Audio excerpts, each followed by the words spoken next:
Perkenalkan di sini saya akan menjadi moderator sekaligus sebagai pengisi materi juga. Bentar, apa suara saya bisa didengar dengan baik? Iya Bu, bisa terdengar. Oke, baik. Terima kasih. Oke, jadi selamat datang semuanya. Ya, perkenalkan nama saya Chandra Suyani. Saya di sini akan menjadi moderator dan juga menjadi pengisi materi bersama dengan pemateri kita ya. Bukan ibu ya, jangan ibu dulu ya, Kak aja gitu ya. Kak Iswi. Kayaknya deh. Gitu ya. Kak Iswi atau Kak Ica ini? Kak Ica aja. Kak Ica. Oke, baik. Dan jadi saya di sini Yani, saya bisa dipanggil Kak Yani sama Kak Ica akan menemani kalian untuk membahas mengenai kesalahan pengelolaan keuangan Gen Z nih ya, yang rata-rata Gen Z nih ya. Kalian belajar dari Gen Y nih, kita Gen Y ya Kak Ica ya. Iya, udah agak-agak diem sedikit ya. Jadi ujung-ujung. Jadi Kak Ica ada di peralihan Gen Y Gen Z ini ya. Kalau saya masih Gen Y tulen ini. Oke. Sebelum itu ya silakan adik-adik kakak semua silakan jangan check in di dalam ini bisa dilihat di sini dan kemudian setelah didengarkan dengan baik materinya nanti di akhir kita akan ada kuis dan akan ada 2 gift yaitu 2 voucher GoPay, bukan voucher sih, langsung isi ya, langsung kita isikan GoPay-nya gitu. Ya nominalnya nggak banyak-banyak sih, tapi lumayan lah kalau mau beli apa ya? Makan siang bisa. Mau beli makan siang bisa banget. Hari ini makan siangnya gratis kalau kalian menang.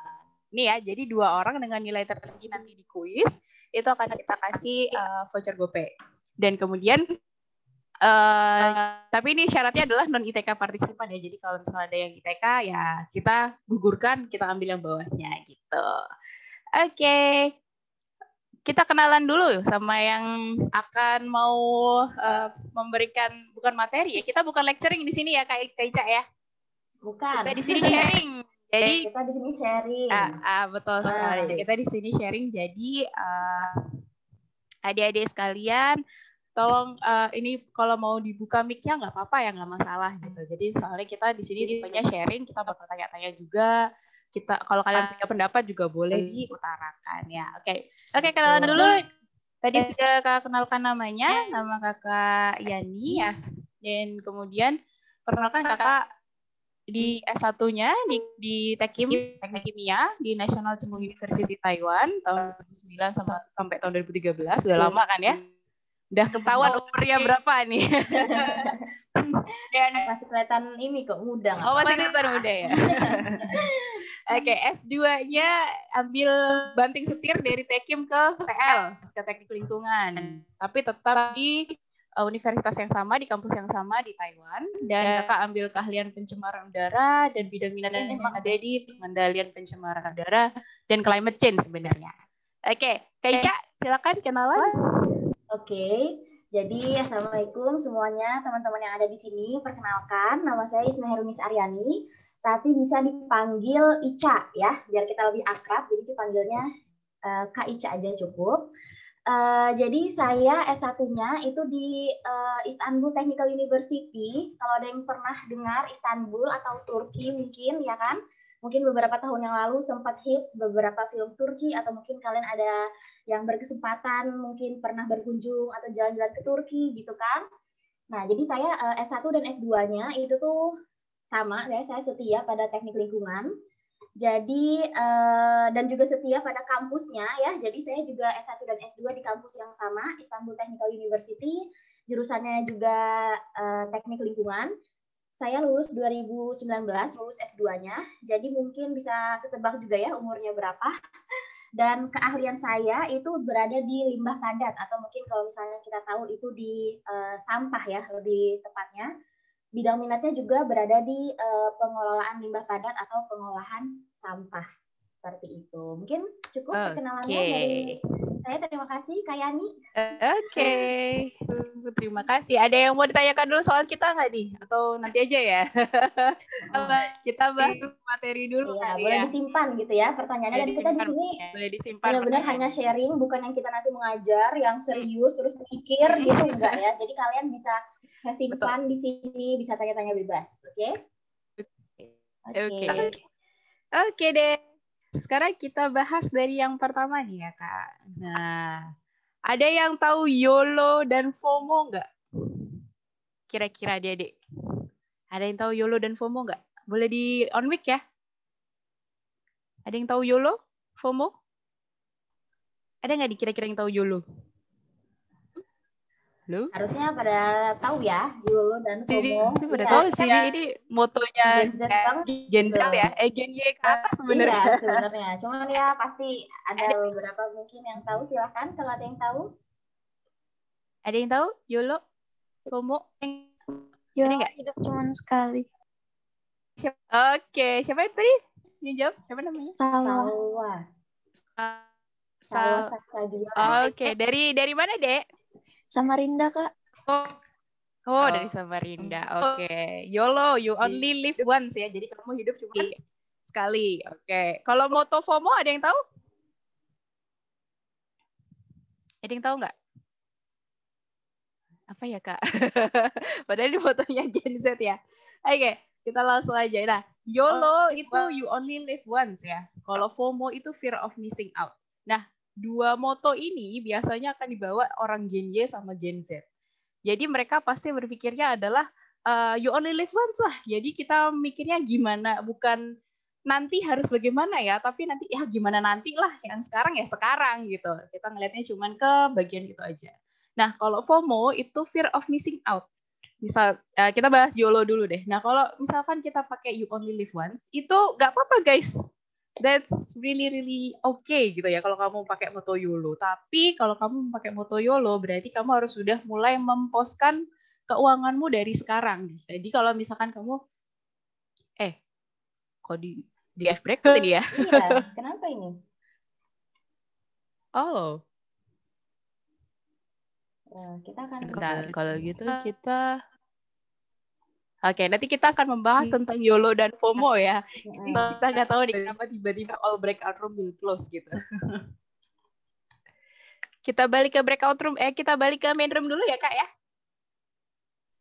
Boleh, kita balik dulu ya, Kak ya, berarti ya. Nanti habis itu sama-sama kita kembali lagi ke sini. Oke. Sampai bertemu sebentar lagi. Sampai bertemu.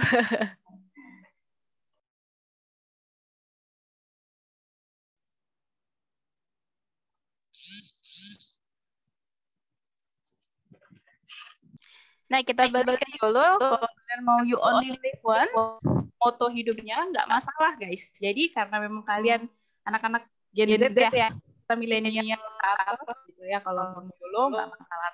Tapi mulai sekarang tidak harus ada penghasilan, tapi kalian dapat uang jajan nggak tuh dari ortu? Dari ortu dapat uang jajan kan ya? Dapat.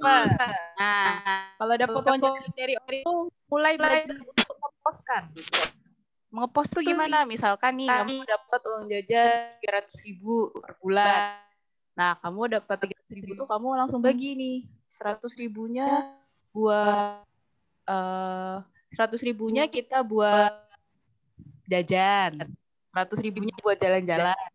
100.000-nya lagi buat keperluan sekolah, misalkan beli buku lah, apalah gitu. Nah, itu kamu bisa pakai itu.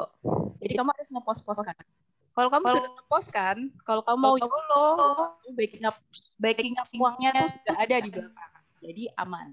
Nah, kalau FOMO itu fear of missing out. Nah, ini adalah contoh saya YOLO ya, you only live once. Ada yang tahu ini mana fotonya? Ada yang tahu nggak? Ada yang tahu nggak kira-kira? Ya kali. Ada tebak-tebak. Tebak. Ada yang pernah tahu? Kira-kira di mana? Ini di negara Asia, masih dalam tapi apa ya? Yang masih ROC tapi bukan Cina. Apa? Ini di Macau Tower. Kalau kalian dulu suka apa tuh namanya itu? Yang ada Lee Kwang Soo-nya apa ya Kak Ica ya? Pernah nonton tuh Korea itu ya. Running Man. Nah, Running Man pernah nih dibawa ke sini nih untuk bungee jumping dari ketinggian 233 meter nih di atas laut gitu ya. Dan itu saya juga milih untuk YOLO ya, you only live once. Tapi saya sudah punya pos keuangan untuk memang mau YOLO gitu. Jadi itu memakai pos keuangan untuk senang-senang. Nah, pos tabungan lainnya nggak akan keusik gitu. Nah, kalau ada yang ngepost kayak gini terus kalian tiba-tiba pengen, nah ini namanya fear of missing out. Aku juga harus bisa gitu. Ya nggak? Aku harus juga bisa kayak gitu. Nah, fear of missing out ini kadang-kadang yang bikin Gen Z atau dia ke atas ini ya, anak-anak milenial ini mikirnya, aku harus bisa, pokoknya harus. Orang punya iPhone 12 Max ya. Kita masih punya iPhone 12 yang biasa, aku mau yang 12 Max ya. Itu biasanya kita kayak gitu. Nah, jadinya dua hal ini yang akan nanti menciptakan kita salah mengelola keuangan. Dan ini adalah cikal bakal ke belakangnya yang nanti kita akan bahas, ini yang akan mempengaruhi kalian. Sedangkan padahal di dalam teknik lingkungan kita akan belajar pengelolaan sampah. Nah, pengelolaan sampah ini hierarki yang paling pertama adalah prevent, guys. Yang pertama itu prevent, bukan reuse recycle. Tapi yang pertama adalah prevent. Jadi kita apa namanya? Apa arti dari prevent? Arti prevent apa berarti? Mencegah. Betul. Berarti kita mencegah terciptanya sampah ya, bukan dari sampah ada terus kita mikir gimana. Jadi yang pertama adalah bijaklah dalam ber-YOLO dan FOMO. Oke, Kak Ica. Oke, nah sekarang ini mungkin topiknya cukup relatable ya ke kehidupan kita semua. Di sini seperti yang kita lihat itu mengikuti tren HP. Ini sebenarnya juga berhubungan sama yang tadi Kak Yani sudah bahas, ya kan? Sebenarnya kalau tren HP ini tuh lebih ke FOMO mungkin ya. Karena misalnya kayak temennya sudah beli HP keluaran terbaru, terus kita masih ketinggalan ibaratnya dengan apa ya, model yang lama. Terus nanti ngerasa nggak fit in gitu dengan gamenya, atau misalnya ada geng-geng yang geng sosialita misalnya gitu kan, itu semuanya pakainya itu misalnya HP-nya apa, terus misalnya tasnya pakainya apa, terus kalau kita nggak masuk ke dalam apa ya, tidak menggunakan barang-barang yang mereka gunakan, itu kita jadi ibaratnya kita left out gitu dari geng tersebut. Nah jadi kadang apa namanya, kehidupan yang konsumtif seperti inilah yang sebenarnya itu tidak baik untuk lingkungan kita, seperti itu. Kita bisa next mungkin. Nah, seperti di sini ya, kalian kalau lihat di table ini, jadi ini adalah daftar ya, list spesifikasi HP. Kita bisa lihat di sini misalnya mulai dari memorinya, atau misalnya dari ukuran HP-nya, ya kan, dimensinya berapa, jadi besar incinya berapa, kemudian ini suara saya terdengar jelas atau putus-putus ya? Jelas, Kak. Jelas, Kak. Jelas. Oke. Nah, terus selanjutnya itu misalnya dari kamera selfie-nya, dari baterainya. Kalau misalnya kalian lihat tabel ini ya, sebenarnya tidak terlalu ada perbedaan yang signifikan.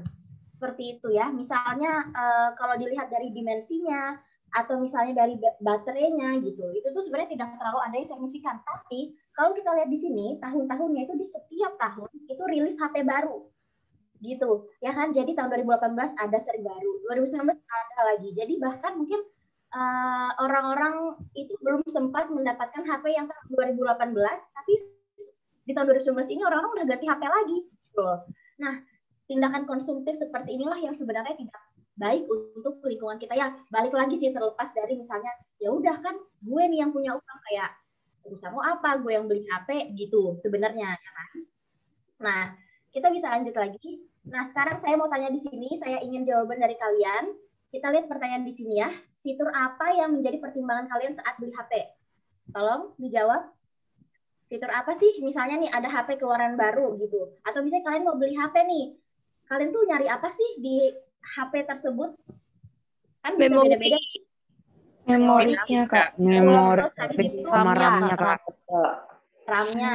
Memori Terus sama habis itu yang milih RAM ini pemain game nih biasanya nih. iya, memori RAM.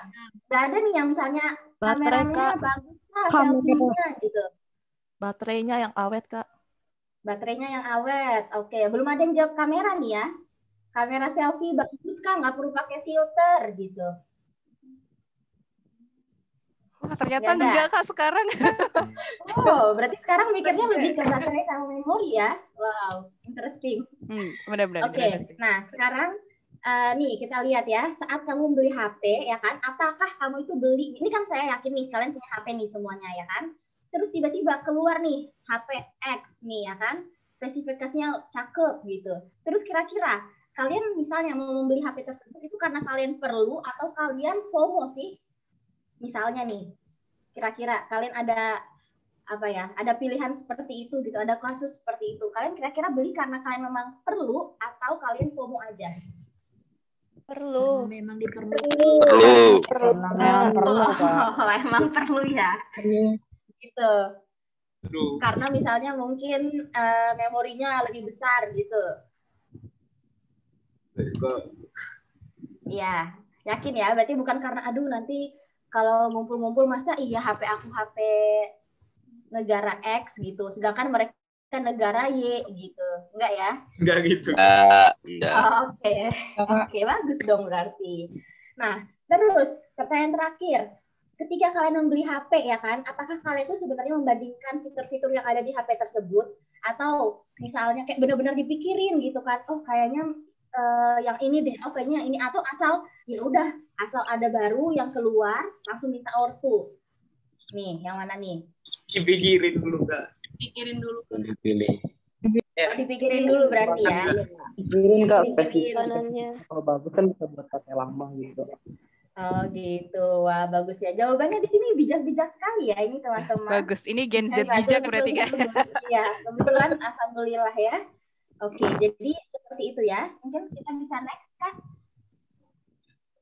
Nah, jadi sebenarnya kenapa dari tadi saya bilang bahwa perilaku konsumtif seperti ini ya, terutama untuk teknologi, maksudnya seperti handphone ya kalau di sini contohnya.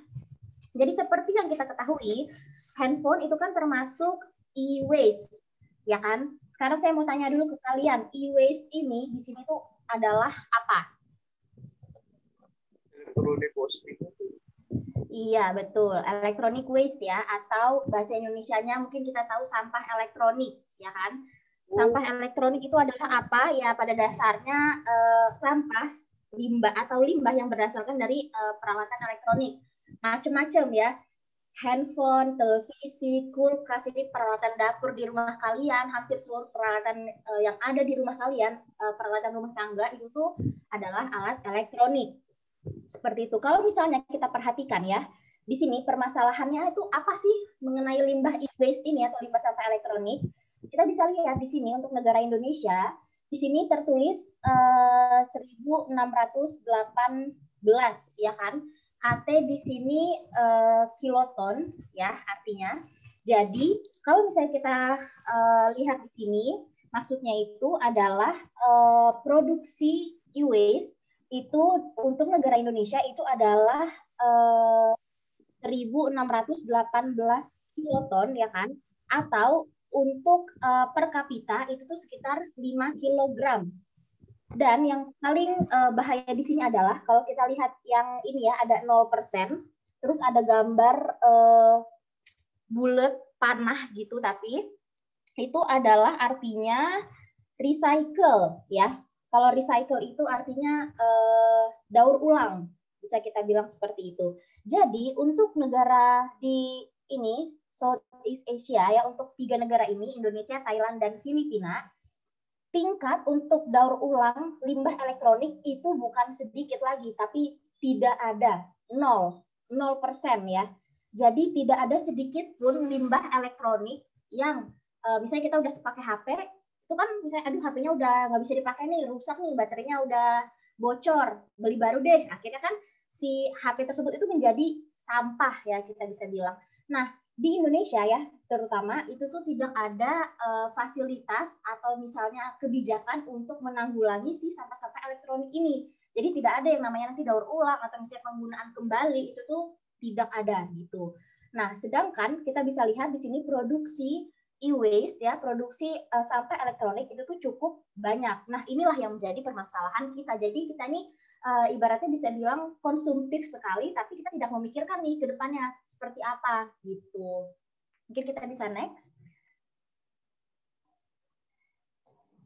Nah, kenapa sih kita perlu merecycle atau kenapa sih kita perlu mengelola si sampah-sampah elektronik ini? Ya kan, kenapa kita nggak boleh membuang si sampah elektronik ini tuh sembarangan? Karena apa? Karena kandungan yang ada di sampah elektronik itu tuh ada yang namanya B3 ya. Kalau kalian tahu B3 itu apa? Bisa dijawab? Siapa yang tahu apa kepanjangan dari nih, limbah e-waste merupakan limbah B3 yang tidak boleh asal buang. Di sini B3-nya itu apa? Bahan berbahaya dan beracun. Betul sekali. Siapa yang jawab tadi? Saya, Kak. Yasar dari SMK 1. Oke, terima kasih Yasar.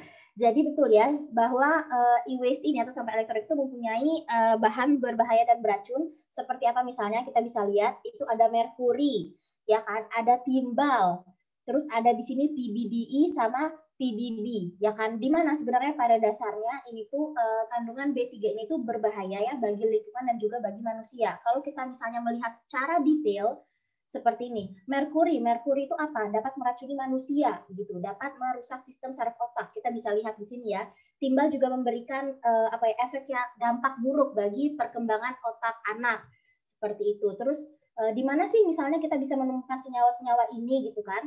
Contohnya saja untuk PBDE ya kan, kalau kita tidak mungkin ya kita tidak sadari, tapi casing handphone kita ya kan, casing handphone kita itu tuh bisa terdiri dibuat dari senyawa si PBDE ini tanpa kita ketahui. Nah, sedangkan PBDE ini kalau kita lihat itu dia bisa merusak endokrin, bisa mengganggu level hormon yang ada di manusia, di mamalia gitu. Jadi sebenarnya mungkin kayak kita lihat, oh handphone kita ya udahlah, oke lah biasa aja, paling apa sih yang kita perhatikan gitu ya, komponen-komponennya seperti apa. Nah, seperti inilah mungkin karena kita kurang informasi ya, kita kurang mengetahui gitu kan. Nah, jadi pada dasarnya di barang-barang elektronik itu kandungan-kandungannya itu sebenarnya berbahaya. Makanya gini, kalau misalnya kita tidur, kita tuh tidak disarankan untuk tidur di sebelah handphone kita, ya kan? Selain karena itu radiasinya yang besar yang memancar gitu.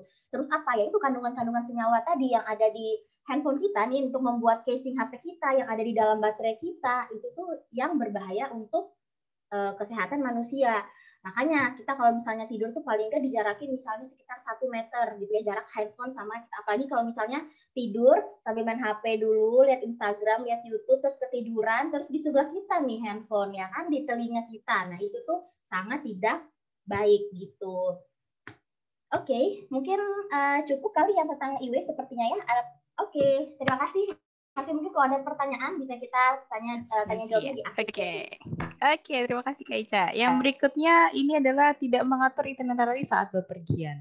Nah, kalau tidak mengatur itinerary saat bepergian itu kalau misalkan nih adik-adik biasanya kan keluar, tapi habis gitu adik-adik nggak nulis dulu nih nanti kemana ya, dan nggak ngitung jarak.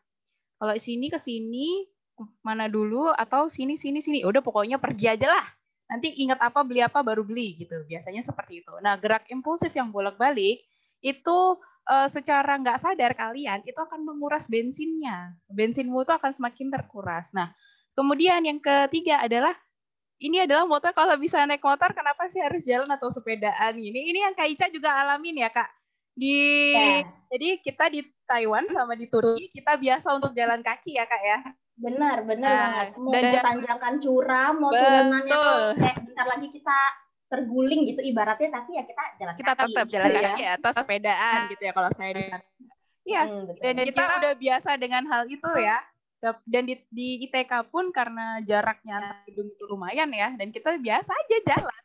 Tapi orang-orang tuh pasti yang, jalan Iya, Itu ya. kasihan banget deh gitu ya. Kadang kita tuh mendapatkan kalau misalnya kita jalan kaki di sini itu kayak, ih kasihannya orang ini nggak punya kan Betul. motor, nggak ada kan dia sepeda gitu ya, atau nggak ada uang kamu naik angkot gitu nggak sih Kak? Itu.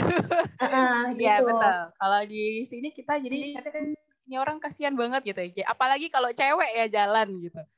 Saya sering banget juga dilihat ini Mbak nggak ada temennya kan Mbak ya. Saya kayaknya kayak gitu tuh. Nah itulah. Jadi kalau bisa nih untuk mengelola keuangan kalian biar bensin kalian tuh nggak terlalu terkuras banget. Kalau cuma jaraknya cuma kurang dari sekilo, bisa jalan kaki, bisa sepeda, silakan jalan kaki atau sepedaan. Dengan menghemat bensin, kita juga menghemat apa? Nah, kalian tahu nggak apa sih yang dikeluarkan sama motor jenis polutannya? Ada yang tahu nggak kira-kira? Karbon monoksida. Karbon monoksida, bagus banget Danu. Ada lagi? Selain karbon monoksida, ada karbon monoksida, terus ada apa? Atasnya karbon monoksida kalau dia sempurna? Karbon apa? Monoksida kan satu nih oksigennya. Karbon dioksida. Nah, iya, betul. Karbon dioksida. Betul. Berhubungan lagi sama karbon ada lagi nih, Kak. Apa nih? Apa? Satu lagi adalah hidrokarbon. Ya, HC, hidrokarbon. Nah, ini adalah dari penelitian ya. Aduh, mohon maaf saya lupa taruh sumbernya. Jadi ini adalah penelitiannya Ningrat tahun 2016 gitu. Nah, dia ini membandingkan loh guys. Kalian di sini ya, saya tuh suka ketawa, saya suka bercandaan sama orang rumah waktu saya S1 di Taiwan dulu itu. Kalau di sini saya sering dengar adalah di Indonesia sering dengar demo subsidi apa ya? Apa yang disubsidi ya dulu ya? Premium ya Kak ya? Atau ya premium kalau nggak salah. Nah, demo subsidi premium. Atau orang pada bilang pada menolak kalau premium diadakan. Nah, saya suka bercanda ini sama orang rumah karena kalau di Taiwan angka oktan terkecil itu 92. Di mana 92 itu Pertamax sudah di atasnya Pertamax. Pertamax apa ya? Turbo kalau nggak salah ya. Bukan Pertamax yang paling bagus ya. Pertamax sendiri itu dia nilai oktannya 90. Nah, nilai angka oktan itu apa sih? Tahu nggak kalian? Angka oktan 92, 95, 98. Nih harusnya ada ya kan? Yang mau masuk Tekim bisa nih. Atau yang masuk TL juga harus tahu ya beberapa kimia. Iya, betul. Oke. Nah, angka oktan ini akan mempengaruhi gimana mesin kalian bekerja. Jadi konsumsi bahan bakarnya itu akan juga mempengaruhi. Jadi tapi di sini saya bukan mempromosikan Pertamax gitu, bukan. Tapi berdasarkan berdasarkan penelitian. Kita kan researcher ya. Kita ada di akademik, kita ngomong berdasarkan penelitian. Kalau berdasarkan penelitian yang punya angka oktan tinggi, dia tuh konsumsi bahan bakarnya lebih sedikit. Tapi juga tergantung dengan apa motor yang kalian pakai ya. Gitu. Biasanya di motor yang berbeda-beda akan hasilnya berbeda-beda. Nah, tapi dengan memakai yang angka oktannya lebih tinggi, itu menghasilkan polutan yang HCCO2 ini ya, dia akan lebih sedikit. Bisa dilihat dari grafik ini, kalau Pertamax itu yang biru ya, dia pasti akan lebih sedikit ini polutannya. Nah, ini berdasarkan hasil penelitian. Begitu. Jadi, Jadi kita kalau di dalam mau bepergian, kita sebisa mungkin ngelis kita mau apa, mau pergi kemana. Nah, kalian hitung nih jaraknya. Jangan sampai kalian habis dari kalau orang Balikpapan habis dari Rapak ya, kalian pergi ke Sudirman, balik lagi ke Rapak, habis itu baru pulang ke Kilo. Jauhnya itu bensinnya muter ke Balikpapan ya. Nah, itu bensinnya itu kalian nggak kerasa tapi tiba-tiba udah sudah sampai lagi. Nah, nebeng itu jangan malu ya. Nebeng itu bisa mengurangi polusi, juga bisa menghemat ongkos. Tapi jangan jadi benalu nih ya kalau mau nebeng ya kasihlah apa, beliin es teh kayak apa kayak gitu ya. Iya, kasih duit bensinnya kasih duit bensin separuh atau makan siang deh gitu. Betul banget. Oke, Kak. Oke, terima kasih Kak Yani, sangat menarik ya materinya. Mungkin kalau misalnya kalian ingin misalnya ingin membuat itinerary gitu kan, itu mungkin bisa belajar dari Kayani, karena Kayani ini sesungguhnya adalah traveler yang tangguh ya, jadi sudah keliling kemana-mana dan itu pasti semuanya sudah di list ya sebaik mungkin, seoptimal mungkin gitu ya. Jadi nanti mungkin bisa bertanya lebih lanjut ke Kayani gitu ya. Saya kasih tahu dari sekarang, pokoknya jangan betul. Saya pernah jalan-jalan di Swiss dapat berapa ya? Dapat 3-4 dalam waktu 24 jam loh. Nah, itu kan. Itu berarti harus jadi benar sangat efisien ya. Jadi maksudnya memang harus dalam waktu yang singkat ini kita harus kemana-mana aja gitu. Nah itu tuh sangat penting ya, selain memang hemat budget, hemat waktu ya kan Kak, bener? Ya. Oke, mungkin materi selanjutnya saya sampaikan lagi di sini. Kalau kita bisa lihat, tidak membawa peralatan makanan dan minum sendiri atau belanja secara impulsif. Kalau belanja secara impulsif, kita bisa lihat mungkin ke next slide. Nah, oke. Jadi di sini ada beberapa pertanyaan ya kan. Saya mau tanya dulu ke kalian, seberapa sering sih kalian itu misalnya kalau keluar kalian beli air minum botolan itu, botol aqua misalnya ya, atau misalnya air minum dalam kemasan kayak gitu. Seberapa sering sih kalian beli minuman-minuman kayak gitu, atau misalnya beli teh kotak gitu. Atau bisa tiba-tiba beli jajanan deh, beli ciki-ciki misalnya kayak gitu ya. Itu kan kita tuh lumayan sering ya, apalagi kalau misalnya nih kita traveling misalnya tapi cuma lewat jalan darat aja, misalnya dari Balikpapan ke Samarinda, let's say. Terus tiba-tiba di warung deh sebentar, atau bisa di rest area gitu. Itu tanpa kita sadari sebenarnya hal-hal yang kita lakukan itu ya, selain itu adalah tindakan konsumtif, walaupun itu kita butuhkan pastinya. Tapi kalau kita pikir dari segi lingkungan, itu tuh misalnya apa? Air minum dalam kemasan. Ini tuh kan dia dari plastik, dan pasti kan rata-rata kita membeli air botolan itu kan pasti botol plastik ya nggak sih? Jarang dari kita yang kayak, memilihnya yang botol kaca aja deh gitu. Sekarang saya mau tanya dulu ke kalian, apakah kalian kalau misalnya beli air minum itu tuh di kemasan plastik atau di kemasan yang botol kaca? Kalian? Plastik. Kemasan plastik. Apa Kemasan alasannya? plastik. Alasannya adalah? Lebih Kan murah. kebanyakan dijual Praktis. Lebih murah. Iya, betul. Sebenarnya alasannya semuanya make sense ya. Lebih murah, terus lebih ringan, nggak takut pecah, nggak berat, dan kebanyakan juga yang dijual-jual pasti memang yang plastik, seperti itu ya. Jadi ya kita, ya mau gimana yang dijual yang plastik gitu kan. Nah, tapi tanpa kita sadari sebenarnya, karena kan kita tahu bahwa si air minum botol plastik ini tuh kan tidak bisa kita gunakan secara terus-menerus, ya kan. Nah, itulah yang mengakibatkan tingginya produksi sampah plastik di Indonesia ya, nggak cuma di Balikpapan tapi itu hampir menyeluruh di Indonesia gitu. Nah, terus misalnya nih selain botol minum, kita bisa lihat ada peralatan makan sendiri gitu ya. Kan kalau misalnya kita mau bawa peralatan sendiri mungkin pasti mikirnya aduh ribet banget, masa iya cuma mau kesini harus bawa sendok sama garpu sendiri gitu. Mungkin kalau sendok dan garpu oke gitu kan. Karena kan misalnya kalau kita makan langsung di tempat itu kan ya kita pakai sendok dan garpu dari si abang-abangnya gitu kan. Cuman misalnya yang agak bermasalah itu adalah untuk sedotan, ya enggak? Dimana kalau sedotan itu kan pasti sedotan plastik. Dan kita tahu itu sedotan nggak mungkin kita pakai lagi. Nggak ada orang yang mau pakai lagi, biar itu sedotan udah dicuci, nggak ada yang mau pakai lagi gitu kan. Nah itulah nanti tuh yang menimbulkan si sedotan ini tuh jadinya sampah akhirnya. Sedangkan kita tahu sampah plastik itu ya kalau hubungannya dengan lingkungan itu tuh sangat lama, sangat membutuhkan waktu yang sangat lama untuk terurai di lingkungan gitu. Contohnya ya, misalnya nih kalau sampah plastik pada umumnya itu tuh membutuhkan waktu 50 sampai 100 tahun, bayangin. Kita minum sekarang itu sampah baru hilang 100 tahun kemudian gitu. Ya enggak? Nah, itulah hal-hal yang kadang kita tuh tidak pikirkan gitu. Atau misalnya kaleng-kaleng soft drink, misalnya kita mau beli Sprite atau apa gitu ya, kaleng-kaleng soft drink, itu tuh mereka baru bisa hancur di lingkungan ya, di alam itu tuh 80 sampai 100 tahun kemudian gitu. Jadi sebenarnya hal yang kita lakukan sekarang itu tuh dampaknya tuh jauh ke depan gitu loh. Dampak buruknya tuh sampai 100 tahun ke depan.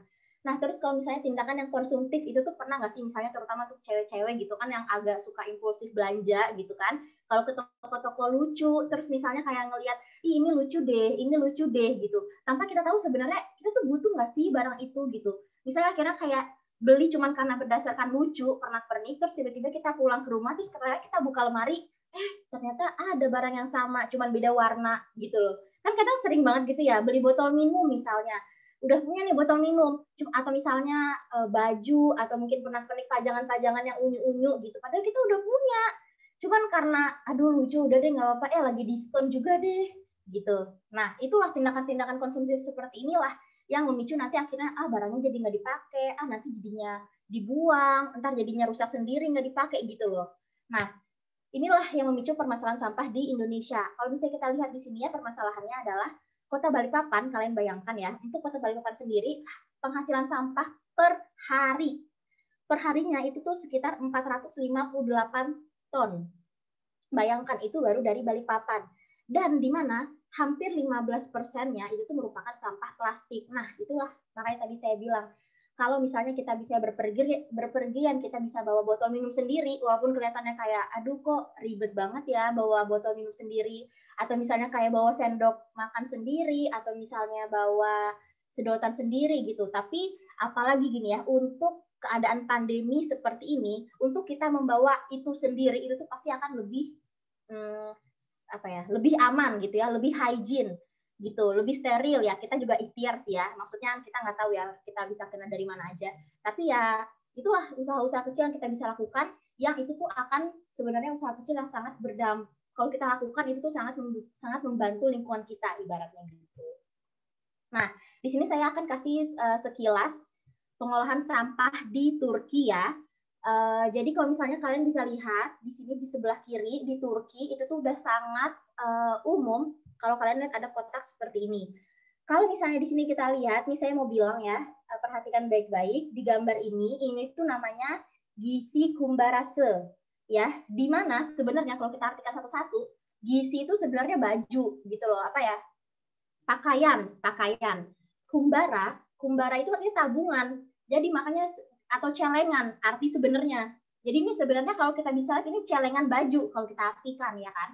Nah, kalau kalian bisa lihat nih gambar di sini ya kan, itu tuh kita bisa taruh baju atau misalnya celana, rok, mantel, ya pokoknya intinya pada dasarnya pakaian ya yang melekat di tubuh kita, itu tuh kita bisa taruh ke dalam si tempat ini, kotak ini kalau misalnya tidak digunakan lagi. Jadi pada dasarnya ini adalah tempat untuk merecycle barang gitu ya, barang-barang yang seperti pakaian seperti itu. Nah, ini tuh udah sangat common, jadi kayak per RT ibaratnya tuh pasti sudah ada kotak ini. Jadi kalau bisa kita nggak bingung lagi kalau kita mau buang baju itu kemana, ya kita taruh di sini. Nah, terus kalau misalnya yang untuk videonya, ini tuh sekilas aja saya liatin ya kan. Di sini tuh tempat sampahnya kalau kalian lihat, ini kan cuma kecil doang. Padahal sebenarnya tempat sampahnya sendiri itu tuh letaknya di bawah tanah. Jadi kalau misalnya ini di bawah tanah, itu tuh ada yang panjang ke bawah, mungkin sekitar panjangnya semeteran gitu. Ya, kenapa ini? Kak, nggak usah diputar videonya, Kak. Saya jelasin aja. Oke. Nah, jadi di sini kalian bisa bayangin nanti gini aja. Nanti mungkin saya kasih linknya aja kalian, link YouTube-nya, nanti kalian bisa cek sendiri kayak gimana. Jadi ini tuh sebenarnya itu cuman tutupnya doang, tutup sampah, tapi bak sampahnya itu panjang ke dalam 1 meter. Gitu. Jadi gimana? Jadi sistem persampahan di Turki itu tuh semua tong sampahnya itu di bawah tanah. Jadi nggak ada lagi yang namanya kita lihat nanti sampah itu tuh berceceran di kanan kiri, di atas itu, di jalan itu nggak akan ada. Kemudian nanti sampahnya itu diambil itu pakai si crane-nya ini ya kan. Terus habis itu diangkat, terus habis itu nanti baru dibuang ke bak sampah yang ada di dalam truknya. Nanti saya akan kasihkan linknya aja, nanti kalian bisa cek. Seperti itu kurang lebih pengolahan sampah di Turki. Namanya yang mana apa, kalau ini sebutannya kalau bahasa Turkinya sih ini yeraltı çöp kontaineri ya. Jadi itu artinya ya underground waste container gitu ya. Okay. Nah, jadi yeraltı itu artinya underground. Nah, çöp container ya, kontainer tuh kontainer, çöp itu sampah gitu. Jadi makanya jadi kayak kontainer sampah di bawah tanah gitu ibaratnya. Dan hampir semua kota di Turki itu semuanya udah menggunakan sistem seperti ini. Seperti itu. Menghemat tempat banget ya, Kak ya? Benar, dan jadinya nggak ada yang bau-bau gitu kan, sampah-sampah yang air sampah itu nggak akan ada gitu. Baik, mungkin mantap. bisa lanjut. Oke, kalau di Taiwan nih Kak, kita pakainya mobil truk nih. Nah, kita nggak bakal nemu tempat kayak tadi yang di Turki tadi, juga nggak bakal nemu tempat apa namanya kita Kak TPS ya, yang bak-bak gerobak itu ya kita tahu kan ya kalau di Balikpapan sendiri itu banyak TPS yang kemudian numpuk, itu kita nggak punya. Kita harus ada jadwal nih Kak. Biasanya lari-larian nih saya dulu waktu mau buang sampah. Jadi kalau sudah dengar, kalian tahu lagunya Beethoven nggak ya? Tereng, tereng, tereng, gitu. Nah, kalau ada bunyi itu, bukan es krim ya guys. Bukan es krim atau bukan sari roti ya. Betul, nggak ada sari roti, adanya truk sampah. Truk sampahnya keliling ini Kak kalau di Taiwan. Nah, kalau di Taiwan sendiri truk sampahnya kadang ada dua. Ada kadang sekali, kadang dua yang muncul. Di hari-hari tertentu ini ada truk untuk recycle-nya. Gitu. Nah, itu deh untuk pengelolaan sampah nih ya. Berarti kita tadi bawa makanan sendiri nih ya Kak ya. Tempat makan sendiri, tempat minum sendiri untuk mengurangi sampah ini. Oke, kita lanjut. Dengan tidak bijak menggunakan listrik. Mungkin di sini singkat aja. Jadi pada dasarnya adalah ketika misalnya gini, kalau kita udah selesai ngecas ya kan, kalau udah selesai ngecas itu tuh alangkah baiknya kalau kita tuh mencabut casan itu tuh nggak cuman yang menempel di sini kita doang, di HP kita doang, ya kan? Tapi kita itu juga mencabut langsung dari si stop kontaknya gitu loh. Karena apa? Karena kan kita tahu ya listrik itu kan hasil dari energi listrik yang ada sekarang itu kan hasil dari pembakaran fosil, ya kan? Nah, yang kita tahu pembakaran fosil itu kan nanti itu adalah penyebab utama terjadinya pemanasan global. Nah gitu, jadi sebenarnya pada dasarnya ya secara simpel itu tuh adalah seperti itu. Nah jadi kalau misalnya apa ya namanya konsumsi listrik yang kita lakukan sehari-hari dan kita nggak mungkin apa ya namanya melepaskan listrik dari kehidupan kita tuh udah sangat tidak mungkin gitu. Cuman yang kita bisa lakukan tuh adalah kita meminimalisir penggunaan listrik. Jadi contohnya itu apa? Misalnya kalau kita udah nggak pakai nih ruangannya, matiin. Atau misalnya keluar kamar, kipas angin matiin, AC matiin, lampu matiin. Kalau ada yang nyolok-nyolok itu, kalau misalnya udah nggak dipakai, nyolok laptop udah full, ya udah dicabut. Tapi dicabutnya jangan cuma yang nempel ke laptop, tapi langsung dari ujungnya, dari stop kontaknya gitu. Ya kan, yang itu adalah hal-hal kecil yang bisa kita lakukan untuk kita menyelamatkan lingkungan lah, let's say. Seperti itu. Nah, selain itu kita bisa menyelamatkan lingkungan, kita juga bisa memperpanjang umur dari barang kita. Jadi apa? Misalnya baterainya nggak jadi bocor gitu. Kan hal-hal seperti ini tuh yang nanti kita jadi bisa lebih hemat juga. Jadi baterainya nggak akan bocor, kita nggak perlu beli baterai baru. Sedangkan kita tahu beli baterai baru itu tuh ya lumayan costly gitu loh. Nah, jadi hal-hal seperti inilah yang kita perhatikan. Begitu. Oke, siap Kak. Saya sudah jadi sudah jadi korbannya baterai ini. Baterainya bocor. Baterai bocor. Oke. Kita lanjut. Nah, ini akan ada dua yang terakhir, yaitu ini ya, penggunaan kartu kredit. Saya boleh tanya nggak, di sini ada yang sudah dibawain kartu kredit? Ada yang sudah punya kartu kredit? Alhamdulillah sudah Kak. Alhamdulillah sudah. Alhamdulillah sudah. Oke. Berarti ada ya? Ada yang sudah pakai kartu Iya, kredit Kak. ya? Oke, baik. Iya, alhamdulillah sudah. Oke, baik. Nah, biasanya siapa tadi yang jawab ya? Siapa ya? Namanya siapa? Intan. Oke. Intan. Boleh tanya nggak, ini kalau pakai kartu kredit itu pas kapan gitu? Atau mungkin langsung gesek aja, atau kira-kira sudah ada uangnya dulu nih? Ketika mau belanja ke Alfamidi baru pakai kartu. Oke. Ini kartu kredit ya, bukan debit loh ya. Bukan debit ya, jadi bukan debit ya, kartu kredit ya. Beda loh debit sama kredit ya. Wow, menarik ya Kak. Oke. Kalau ke Alfamidi gitu kan. Oke, menarik. Saya pikir tadi kalau mau beli tas Hermes Kak gitu. Iya. Ternyata Alfamidi. Oke, baik. Oh sorry. Jadi kita tuh yang sering salah sama penggunaan kartu kredit itu adalah kita biasanya langsung gesek. Nah, tapi sebenarnya fungsinya kartu kredit itu guys sebenarnya mau membantu kalian untuk bisa ngangsur tiap bulan, tapi harus ya kalian tuh memastikan dulu ada nggak sih duit atau pemasukan kalian. Jangan langsung gesek ini. gesek-gesek Waduh. ternyata kok Ya, mungkin zong gitu. berasanya kayak beli Citato 10.000 nggak apa-apa gesek gitu ya. Tapi habis itu nanti 10.000 kali 30 300.000 di akhir itu, aduh bahaya. Gak kerasa. Gak kerasa, nah itu dia gak kerasa. Daripada kartu kredit, mending dipindah ke debit deh. Kalau untuk beli hal-hal kecil ya. Dan sekarang juga yang lebih banyak promonya kayak nggak usah disebut merek lah ya, yang dompet digital. Nah, ada banyak cashback tuh. Ada banyak cashback nih kalau dompet digital ya. Kalau kartu kredit nggak ada cashback ya, tapi ada poin biasanya memang ya. Ada poinnya. Iya, poinnya. Poinnya yang dicari, oke. Nah, walaupun poinnya yang dicari gitu ya, jadi kamu harus bisa memastikan apa benefitnya dari kartu kredit yang kamu pegang itu. Nah, kalau sudah memastikan benefitnya itu kira-kira apa sih dari kartu kredit yang kamu pegang? Nah, yang kedua adalah kamu harusnya memastikan dulu sesungguhnya ada nggak uangmu ini nanti buat ngangsur. Jangan jadi kartu kredit itu hanya memudahkan. Nah, kalau saya lebih suka namanya kredit mami. Maksudnya kredit sama mama. Kredit sama mama saya sendiri gitu. Jadi kalau nggak punya uang, ya udah pinjem mama dulu. Nanti mah kredit ya mah per bulan nanti dibayar. Itu nggak ada tunggakannya ya kak ya kak. Iya, nggak ada bunga-bunga kan nggak ada ya. Betul, nggak ada. Ada kadang bisa ini juga, kadang bisa nego. Mah 50.000-nya kurang. Boleh Gitu bisa. ya. Kalau kita sama bank nggak mungkin ya kita nggak mungkin kayak gitu.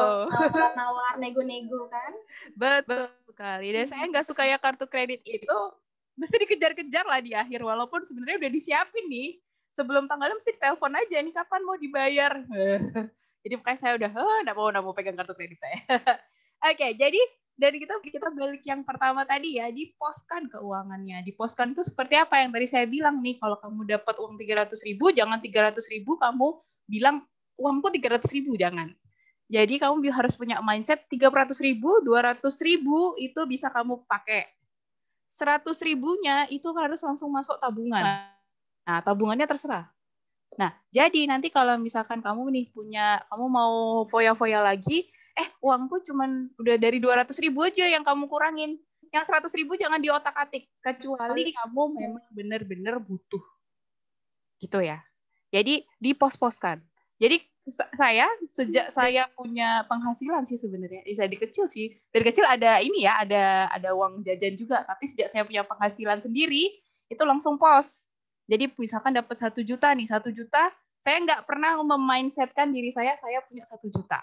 Tapi memindsetkannya adalah ya paling cuma punya 500 lah paling nggak. 500.000-nya yang lagi disimpan, nggak diapa-apain. Gitu ya. Nah, yang terakhir investasi sejak dini. Investasi bukan dimulai saat di umur kita ini ya. Di umur Kak Ica sama Kak Yani ya. Investasi terlalu terlambat. Terlalu terlambat, betul sekali. Kalau investnya di umur sekarang itu invest buat pensiun, sudahan. Tapi kalau buat akhirat. Ya, kita nabung pahala sama nabung ini dulu ya. Nah, kalau di umur kita ini investnya udah menuju ke anak, menuju ke pensiun gitu. Nah, tapi kamu harusnya menyiapkan semuanya dari kalian ini. Investasi berapa sih paling kecil? Tahu nggak? Kalian sudah pernah coba-coba robot investasi nggak? Kalau di bibit Kak, 10.000 bisa. 10.000 kalau di bibit Kak. Oke, berarti udah tahu ya. 10.000 bisa ya mulai? Ya. Iya. Dari 10.000 bisa mulai. Nah, tapi yang namanya invest deh, jangan mikir mau invest kayak apa namanya biasanya ya, pesugihan ya. 10.000 disimpan tiba-tiba jadi 100.000, mimpi. Saya bisa bilang mimpi. Ya, jadi kalau yang namanya investasi itu memang dia akan sebenarnya pergerakannya tidak terlalu cepat gitu ya, akan dia lambat. Tapi investasi itu harus istiqomah. Maksudnya istiqomah apa? Kalau kamu 10.000 per bulan, maka kamu harus keluarkan terus 10.000 itu per bulan. Jadi tidak harus banyak kan ya, 10.000 aja per bulan. Kamu terus keluarkan. Ataupun 10.000 per hari deh. Dari jajanmu, misalkan jajanmu 10.000 per hari, 5.000 per hari. Nah, 5.000 kamu keluarin terus. Kamu beli terus gitu. Kamu beli reksadana atau beli apa, investasi mulai dari sekarang. Nah, memang Nah, kamu harus tahu profil resikomu, ya, profil resiko. Kamu berani nggak ambil resiko? Kalau saya nggak berani, jadi saya nggak main saham. Saham itu benar-benar bisa gini, tiba-tiba bisa anjlok gitu ya. Kalau kita bahasanya di Taiwan bisa cuan, bisa nggak cuan gitu ya. Atau kita bisa ngomongnya hausuan. Kalau hausuan itu perhitungannya bagus. Nah, kadang cuan, kadang enggak. Itu kalau itu saham. Nah, karena saham itu bisa tinggi, bisa rendah, bisa tinggi, bisa rendah, itu kamu harus pintar-pintar mengatur kapan jual, kapan beli. Ya, tapi bukan langsung beli jual ya sama aja kan, kamu ada ininya, ada apa namanya? Ada selisihnya gitu antara beli dan jual, itu kan ada selisihnya. Nah, kamu habis di situ nanti. Ya, jadi, dan kamu harus menyisihkan uang itu yang memang kamu nggak akan pakai. Apalagi ini masa pandemi ya, kita masih butuh duit yang liquid. Maksudnya bukan cair ya, tapi duit yang memang kita bisa pegang. Kita masih butuh itu, tapi kalau misalnya ada duit yang memang kamu nggak pakai, itu langsung kamu pakai kamu taruh di investasikan. Nah, kalau taruh bank aja gimana, Kak? Apalagi bank. Bank itu pergerakannya kecil banget dalam 1 tahun. Ya, jadi kalau misalkan kamu lebih nggak tahan lagi sama yang bunganya kecil-kecil gitu ya, kamu bisa diinvestasikan.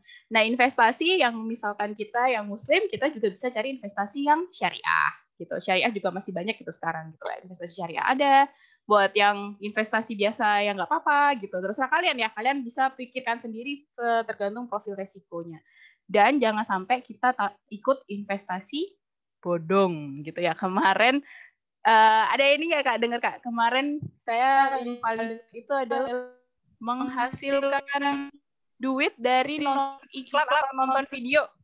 Oh, yang ya. lagi Sekarang viral. lagi marak banget tau Kak, iya. Iya. Banyak sekali yang Kenapa? misalnya, iya banyak banget misalnya yang kayak cuma nonton video 10 detik, tapi nanti dapat uang. Tapi kita juga harus invest dulu, maksudnya kita transfer dulu ibaratnya kan ke mereka. Nanti kita cuma nonton video 10 detik ya, memang nanti katanya sih nanti keuntungannya di akhir bulan tuh akan 2 atau 3 kali lipat lebih banyak daripada yang kita investasikan. Tapi ya you'll never know gitu loh, itu tuh apakah akan terus seperti itu, nggak ada yang bisa menjamin, ya kan? Iya, betul sekali. Jadi daripada yang nggak jelas-jelas, mending langsung yang jelas gitu ya. Yang ada perkembangan ininya. Jadi kalau mau invest, lihat yang ada perkembangan ininya nih Kak. Perkembangan sahamnya, naik turunnya dia. Gitu. Nah, itu harus dilihat tuh profilnya. Begitu dia. Oke, berarti kita sudah sampai di penghujung ya. Bijaklah dalam mengelola keuangan kalian ya. Jadi kita tahu bahwa kalau kita nge-save money kita juga bisa menyelamatkan lingkungan kita. Gitu. Betul. Bagus banget nih kalimatnya, save your pocket, save your environment ya. Iya. Benar-benar hebat. Jadi save your pocket, save your environment. Oke, sambil kita mau kuis nanti, jangan lupa nanti diisi check out-nya di sini, tapi nanti saya kasih di kolom chat.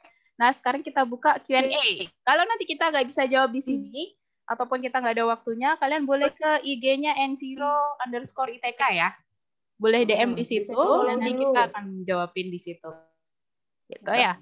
Kita juga punya TikTok loh. Oke, silakan kalau ada yang mau tanya.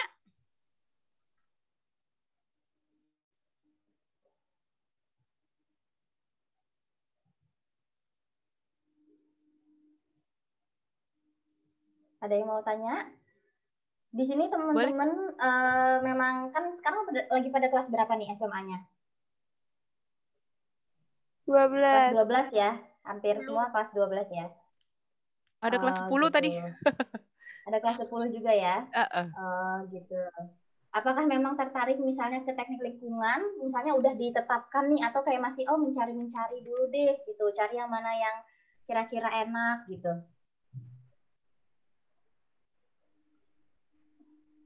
Masih ini ya, masih mikir dulu lah ya. Dilihat kira-kira sesuai dengan passion gitu ya. Oke, di sini ada yang tanya sepertinya Kak. Oh iya, boleh. Ini mungkin saya tanyain, saya sebutkan di sini ya, saya bacakan. Kak, kalau traveling sebenarnya kita perlu bisa berbahasa negara yang kita kunjungi atau tidak pun tidak apa-apa. Boleh Gitu. cerita Silakan dari Ibu Kak Suryani. Turki dulu. Boleh bercerita Turki dulu. Turki dulu, oke, singkat. Kalau di Turki itu dia bahasanya bukan bahasa Inggris ya, jadi bahasanya itu bahasa Turki.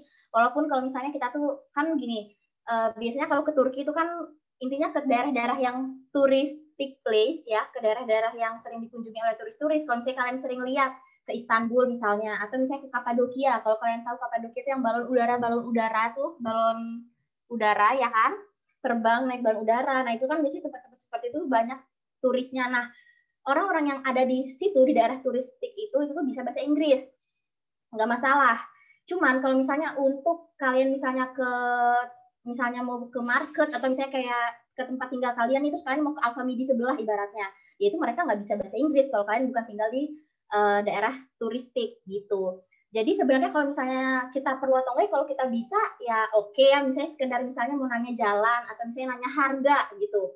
Mau nanya harga atau misalnya nanya aku kanan atau kiri misalnya, itu tuh ya penting. Tapi kalau misalnya enggak, kalian bisa pakai kamus, ya kan? Kamus sekarang nggak mesti harus kalian bawa kamus, buku gitu ya, yang tebel-tebel atau bagaimana, enggak. Kalian bisa lihat dari Google Translate, ya kan? Sekarang itu tuh saya sering banget menghadapi orang-orang yang seperti itu. Jadi mereka ngomong dari Google Translate, misalnya bahasa Indonesianya apa, terus nanti tinggal ditunjukin ke mereka. Oh ini nih bahasa Turkinya gitu loh.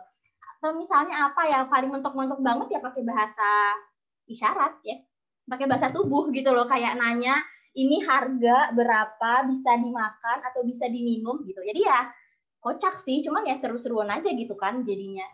Kayak gitu sih kalau dari Turki. Silahkan dari Taiwan. Kalau dari Taiwan nih ya sama sih sebenarnya. Kalau kita bilang caputo gitu. Kalau caputo itu artinya 11-12 caputo. Nah, jadi kakak dulu S1-nya semua full dalam bahasa Mandarin nih. Jadi saya S1 belajar tekim pakai bahasa Mandarin. Dulu jadi, dan karena memang biasanya kalau S1 memang jarang sih ya, tapi untungnya Kak Ica dapet yang kelas bahasa Inggris ya. Saya bahasa Inggris, iya, saya S1 S2-nya alhamdulillah bahasa Inggris. Internasional ya. Kalau bahasa Turki kayaknya saya nggak tahu saya bisa kapan selesai. Jadi kalau tapi rata-rata S1 di Asia tuh masih menggunakan bahasa ibunya mereka. Jadi kalau kalian mau S1 di Jepang pakai bahasa Jepang, kalau di Taiwan pakai bahasa Mandarin gitu. Nah, apakah harus bisa bahasanya? Kalau saya apa ya? Itu akan memudahkan kalian sih. Tapi yang paling penting yang pertama pasti bahasa Inggris ya, Kak ya. Iya, betul. Yang jelas dari sekarang, yang jelas dari sekarang kalian harus menyiapkan bahasa Inggris. Karena bahasa Inggris adalah bahasa penyelamat hampir di semua negara. Walaupun kalau kalian mainnya ke pedalaman di luar negeri, ya udah, bye itu nguap itu bahasa Inggris. Iya. Karena ada cerita lucu nih, Kak. Mama saya kan pernah menghubungin saya di Taiwan ya. Dan kita pergi ke salah satu tempat di Hualien. Hualien itu di timurnya Taiwan, dan itu memang agak pedalaman. Dan dia kayak beliau ke kayak Alfamidi-nya sana, 7-Eleven kalau kalian tahu. Nah, pikirannya beliau kalau 7-Eleven pasti bisa lah bahasa Inggris. Beliau ngomong bahasa Inggris gitu. Terus orang Alfamidi-nya orang 7-Eleven-nya, hah? Gitu terus. Akhirnya nyampe di hotel ngomel sama saya. Kok nggak bisa sih? Iya gitu. Jadi yang terpenting, tapi bahasa daerah atau bahasa ibunya dari setiap negara itu kalian harus bisa sedikit-sedikit lah paling tidak. Iya. Paling tidak mungkin hello gitu ya, kayak misalnya kalau di hello mereka kan hello-nya tahu, atau misalnya kalau di sana sih paling penting bisa nanya harga ya kalau kita mau beli-beli kan, kalau kita bahasa mereka kan mungkin bisa lebih lebih akrab gitu ya, walaupun kita cuma tahu itu doang gitu ya nggak sih? Oke. Bekal-bekal kayak gitu penting, cuma balik-baliknya kalaupun nggak ini ya udah bahasa Inggris nggak dipakai, jadinya bahasa tubuh ya, bahasa isyarat gitu. Ini ada lagi nih Kak yang nanya nih.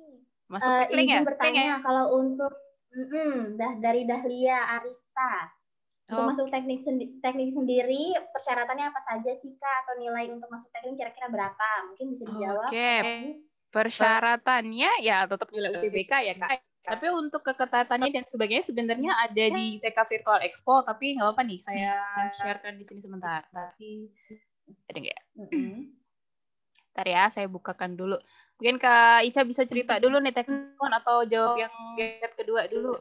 Pertanyaan berikutnya? Oh ya, mungkin saya jawab yang pertanyaan kedua dulu ya. Ini dari Sipa bertanya kalau misalnya untuk traveling berapa sih kira-kira budgetnya ya kan untuk pulang dan pergi, terus bagaimana caranya supaya agar lebih hemat biaya.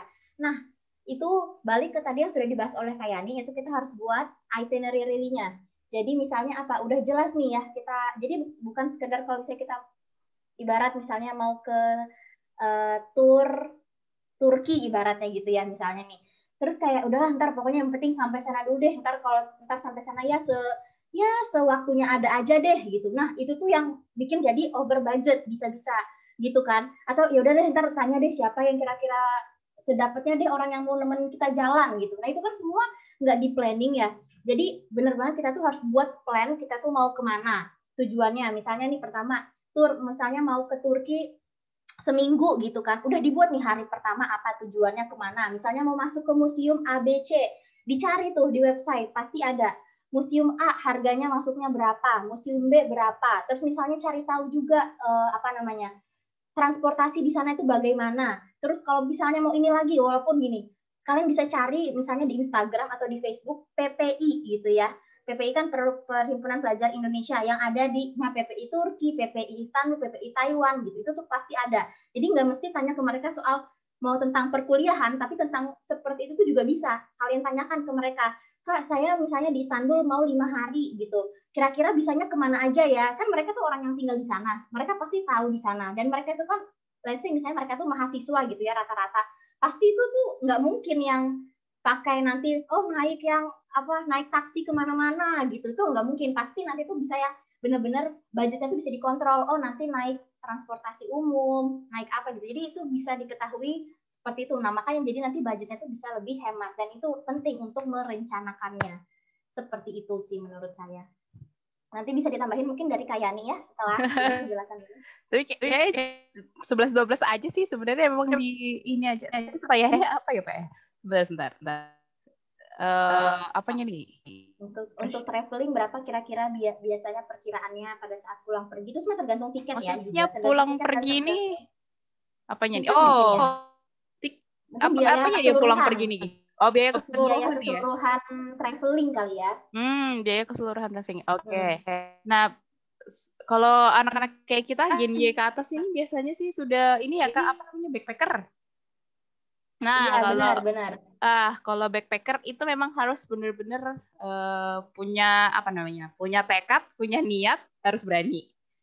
Ya, maksudnya berani tanya, berani nyasar. Benar. Jadi dan backpacker itu benar-benar sekarang didukung banget sih ya Kak. Jadi bisa kamu dapat penginapan 100.000, 200.000. Di Jepang penginapannya 100.000 tuh, tapi bunk bed, tipenya bunk bed. Bunk bed itu yang tidur susun terus satu kamar sama 6 orang. Satu kamar sama 6 orang. Ya, betul di hostel. Nah, itu tuh cuma 100.000 aja per malam. Dapat 100.000 per malam gitu. Jadi ya tapi benar banget harus atur itinerary gitu ya. Nah, oke, kita bahas yang TL ya Kak ya. Ini TL tadi kalau mau tanya nilai UTBK-nya harus berapa, keketatannya seperti apa. Ini kayak bisa kita lihat di sini keketatannya 2020 yang kemarin itu yang daftar kita ada 3 ya, jalur masuknya 3. SNMPTN, SBMPTN sama Summit. Nah, yang SNMPTN sekarang lagi buka ini ya. Sekarang kayaknya lagi buka. Nah, ini kemarin tuh yang daftar 126 Kak. Yang diterima 25. Nah, itu dibandingin sendiri deh. 126 banding 25. Berapanya nih? Iya, seperberapanya? 1/5-nya aja 20%. Gitu.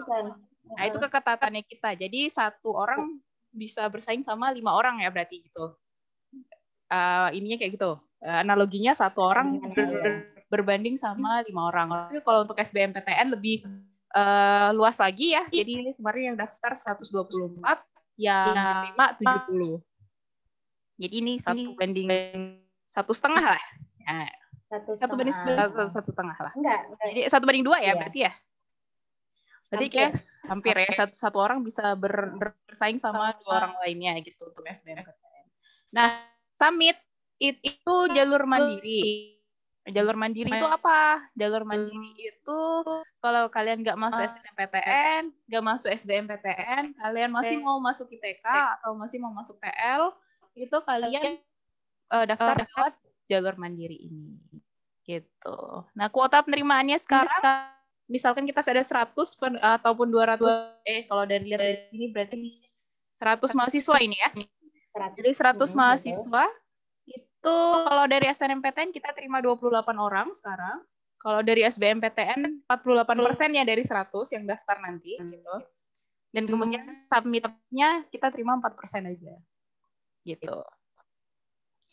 Nah, ini adalah ketepatan nilai UTBK-nya dari Prodi TL yang tahun lalu. Ya. Rata-ratanya ada di 497 gitu. Jadi nanti ini akan juga menjadi pertimbangan nih, nilai UTBK kalian akan menjadi pertimbangan untuk masuk ke TL. Gitu. Ada pertanyaan lagi Kak mungkin? Ada nih kayaknya pertanyaan Kak. Ada sorry. Kalau ini untuk tentang tadi yang setelah budget, ini berarti di luar topik ini ya. Pos pengeluaran untuk mahasiswa dan planning yang tepat untuk keinginan kita. Dari Ananda Askia. Pos pengeluaran untuk mahasiswa dan planning yang tepat. Ini planning apa dulu nih? Planningnya ke arah mana dulu deh? Ada Ananda Askia boleh open mic nggak? Dek, dia Ananda. Ada? Ananda Askia. Ada Kak. Ada Kak. Ya. Maksudnya planning apa dulu nih? Izin nggak open cam ya Kak ya? Jadi planningnya itu kan tadi sesuai yang Kakak bilang, kita kan mau liburan gitu. Gimana caranya kita tuh bisa ngatur keuangan kita dengan tepat, tapi sekaligus kita bisa liburan gitu. Liburan itu pergi kemana gitu. Oke. Kalau dari Kak Ica gimana Kak? Kalau saya nge-post tadi. Iya benar harus post tadi dan benar harus sesuai, harus dibuat rencana memang ya. Jadi misalnya nih kayak mau kemana-mana tadi, terus misalnya memang udah ada budget khusus untuk jajan sendiri ya, misalnya let's say berapa ya misalnya 1 juta misalnya ini untuk keseluruhan liburan, uang jajannya itu misalnya untuk makan apa gitu tuh 1 juta ya udah. Jadi benar-benar di plan gitu loh semuanya. Bahkan sampai ke kita misalnya kayak nanti mau makan siang di mana, itu tuh udah dibudgetin. Jadi misalnya oke, makan siang jatahnya misalnya nih kayak 50.000, makan malam juga 50.000 misalnya gitu. Jadi emang semua itu udah dicatat gitu dan kita harus stick to the plan. Jadi jangan yang kayak kita buat aja deh rencana atau gimana terus nanti kita tuh nggak stick sama plan kita. Nah itu tuh nanti akan buat jadi over budget. Jadi nanti uangnya nggak cukup gitu. Sedangkan kalau misalnya kita udah post nih, kita udah tahu biaya budget makan aku selama seminggu di sana itu sekian. Itu tuh semua pasti akan lebih terorganisir. Ibaratnya sih yang paling penting itu adalah direncanakan. Bukan yang kayak yaudah deh nanti di sana deh lihat yang paling murah deh nanti mungkin ada kali burger 5 lira ibaratnya gitu ya. Nggak bisa gitu karena belum tentu kita bisa dapat burger 5 lira gitu. Terus misalnya nanti ya udah deh nanti yang mana deh yang nemu aja pokoknya carilah makanan termurah atau ya udah deh Indomie aja deh 7 hari di sana gitu. Kan kita nggak mungkin gitu ya, walaupun kita rencananya kayak yaudah deh nggak apa-apa deh pokoknya nanti pop mie aja tiap hari gitu. Nggak bisa, nggak mungkin bisa gitu ya. Ya mungkin boleh lah sehari 2 hari, tapi selama 7 hari di sana kita makan pop mie ya mohon maaf pulang-pulang rumah sakit gitu kan, nggak lucu lagi gitu kan. Nah jadinya lebih ngorot lagi. malah lebih ngorot lagi gitu loh. Jadi makanya bukan kita mikir ya udah nggak apa-apa deh hemat makannya, tapi tiba-tiba sakit mah, tiba-tiba ntar kelaparan kan nggak lucu ya masuk rumah sakit karena kelaparan nggak makan karena mau hemat gitu kan nggak lucu gitu. Makanya jadi penting lah untuk dipos-poskan, udah direncanakan mau makan berapa, masuk ke museum apa aja, terus misalnya nanti untuk beli oleh-oleh tuh budgetnya juga udah ada. Intinya itu semua harus direncanakan, tapi tetap direncanakan itu tuh harus sesuai dengan budget. Jangan misalnya kita tuh ibarat cuman punya uang 2 juta untuk keliling, tapi kita tuh nanti yang mau kita beli atau kita nanti mau makan di tempat-tempat yang high end gitu gitu loh. Jadi ya kita sesuaikan dengan kondisi kita gitu ya. Tahu diri lah gitu misalnya gitu loh bisa bilang. Mungkin dari kayaknya gimana? Ngepost sih saya kalau saya tadi itu deh. Ya, jadi kita ngepost posting nih. Misalkan dapat uang tadi yang 300.000 itu ada 100.000 buat uang jalan-jalan, terus 100.000 uang jajan, 100.000 uang sekolah nih. Maksudnya uang sekolah. Nah ini kalau saya mau beli buku kan dapatnya per bulan tuh. Bayangin kamu punya 100.000 duit jalan-jalan per bulan, dalam setahun aja kamu berarti punya 1.200.000. 1.200.000 itu open trip banyak. Kalau mau Indonesia dulu ya, kalau mau Indonesia dulu open trip banyak. Nah, tapi kalau mau jalan-jalannya ke luar negeri, saya bisa bilang paling enak cari beasiswa. Jadi belajar sambil, kalau kamu sudah di negaranya itu akan lebih enak sih. Dan semuanya akan lebih gitu. Dan untuk yang mau jadi mahasiswa ya, kalau saya sendiri dulu waktu S1 saya kuliah sambil kerja ini. Maksudnya part time tapi ya, jangan full time. Kalau full time mah kamu bukan mahasiswa namanya, kuliahnya nanti. Iya. Dan part time. Jadi saya cari uang sendiri. Karena kamu memang mau jalan-jalan, ya udah kamu save money for that gitu. Jadi saya memang cari uang. Jadi cari uangnya dari part time. Part time-nya jadi apa sih Kak? Anak mahasiswa bisa jadi apa? Itu banyak. Restoran cepat saji banyak tuh yang terima ya, restoran cepat saji banyak yang terima. Bener. Atau kamu bantuin apa kayak atau kamu bikin startup sendiri nih. Startup sendiri misalkan apa? Mahasiswa itu ya. Nih saya kasih tahu startupnya bisa apa. Yang menguntungkan adalah, tapi kalau nggak masa pandemi ya, ngeprint. kamu simpen dana modal, kamu beli printer, terus kamu jadikan bisnis. Itu juga bisa. Nah, itu bisa juga. Jadi invest, kadang kalau kita mau beli satu barang, itu bisa dipikirkan bahwa barang itu bisa jadi investnya kita. Jadi mau beli printer mahal nih, 2 juta ya kalau nggak salah printer itu. Nah, tapi nggak apa-apa nih, kamu pinjam dulu misalkan tadi sama ortu gitu ya. Paling enak itu kreditnya. Kredit paling enak kredit mami ya, saya bilang. Kreditnya mama. Nah, tapi itu bisa kamu jadikan invest sebenarnya. Di printer IA itu gitu. Nah, nanti bisa jadi penghasilan kamu. Nah, kamu bisa berjalan-jalan deh gitu. Oke, terus kita lanjut nih Kak. Travel di zaman sekarang perlu bersama tour guide ya Kak? Gimana Kak? Kalau di Istanbul dulu, karena saya dulu di Istanbul ya, itu sebenarnya banyak banget, karena kan pada dasarnya Istanbul tuh touristic place banget ya, banyak banget yang datengin dari seluruh penjuru dunia, ibaratnya dari segala macam warga negara gitu.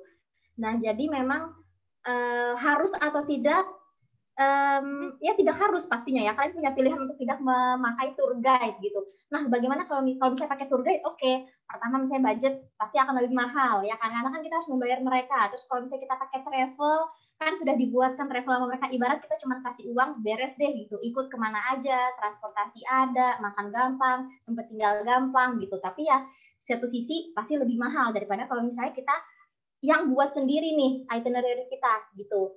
Nah, jadi kalau harus atau tidak ya itu pilihan, balik masing-masing. Mau liburan, kalau misalnya mau liburan enak, liburan cantik, yang kayak nggak mau repot-repot, oke, pakai travel. Tapi kalau misalnya kayak, mau lebih pengalaman, nggak apa-apa deh, mau yang seru, mau yang merakyat, oke, berarti nggak perlu pakai tour guide gitu loh. Nah, gimana siasati kalau misalnya nggak pakai tour guide? Itu yang saya bilang.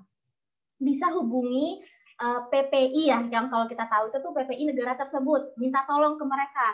Kak, misalnya saya mau ke sini, kira-kira ada nggak ya Kak kontak untuk apa? Atau misalnya kalau kalian punya kenalan, pertama sih itu ya, kenalan di negara tersebut yang mau kalian kunjungi, orang Indonesia, entah temennya, tetangga, saudara gitu kan. Atau misalnya dari PPI tadi bisa. Atau misalnya kalau di mana namanya ya, kalau di Turki itu ada grup juga namanya itu MII ya, itu Masyarakat Indonesia di Istanbul.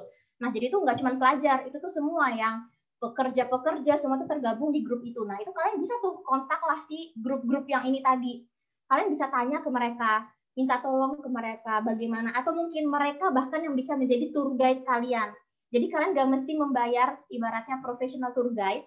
Misalnya saya mau ke Turki, berarti nggak mesti harus tour guide orang Turki. Bisa nih dari si anak-anak mahasiswa tadi. Nah, dan kalau di kita itu tuh banyak sekali ya, termasuk saya dulu juga pernah kayak gitu, menjadi ibaratnya tour guide gitu loh. Tour guide yang bukan tour guide yang saya sekolah tour guide gitu ya, enggak gitu. Jadi nanti saya lah yang mendampingi kalian yang mau datang ini, nanti saya mengajak kalian jalan-jalan. Yang pertama ya pasti budgetnya akan lebih rendah kan, maksudnya kita membayar si orang tersebut ini ya kan yang dijadikan tour guide itu kan ya pasti tidak akan semahal kalau kita membayar profesional tour guide.